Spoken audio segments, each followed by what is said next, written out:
Two flight attendants are hurt this morning after the storms rocked their plane and forced an emergency landing. American Eagle Flight 3358 left Dallas-Fort Worth International Airport yesterday bound for Memphis. Passengers say the plane suddenly dropped, sending a drink cart flying on top of two crew members.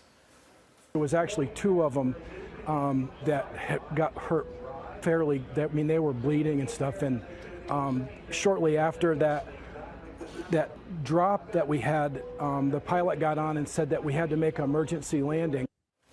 No passengers were hurt. Now, shortly after that flight, our David Begnaud took another flight from Dallas to Memphis. He arrived safely and is there to show us how flooding and hail hit several states. David, good morning. Dana, good morning. We were supposed to arrive in Memphis at 10 p.m. local time, but we didn't get here until 3 a.m. The pilot, mindful of what happened on that earlier flight, kept watching the radar, talking to the meteorologist, and delaying our flight. But the passengers didn't seem to mind. Here in Memphis, we're on the ground. The rain has stopped, but they have already set a record, 2.73 inches of rain in 6 hours. Just over the border in North Little Rock, Arkansas, a record 4.9 inches of rain fell in just under 24 hours. That sent rushing floodwater over clogged roads, hampering drivers and creating dangerous conditions. Rescue crews dragged 3 people out of Rock Creek in the heart of Little Rock. They held onto a tree for safety after their car was swept away in the storm. Somebody needs to go help him. All of it happening while high water rushed through parking lots, making even heavy dumpsters float away.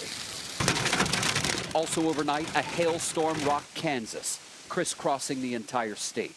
The barrage of ice, rain, and wind sent people outside and drivers scrambling. In Cassodé, Kansas, the wind whipped the rain into near blinding conditions. While in El Dorado, hail the size of tennis balls smashed windows and pierced the walls of houses. One family's home was seriously damaged. Sounded like quarters on the roof to about golf ball size hail. It sounded like basically like a hurricane was outside the front door. And back here in Memphis, you are in the bullseye. The severe weather threat today starts in the Ohio Valley and stretches all the way south. And Gale, that includes Louisiana. You'll remember 3 weeks ago this morning, we were standing in North Louisiana. The saturated Bayou State is expected to get hit with rain today. I do remember that. Thank you, David Begnaud.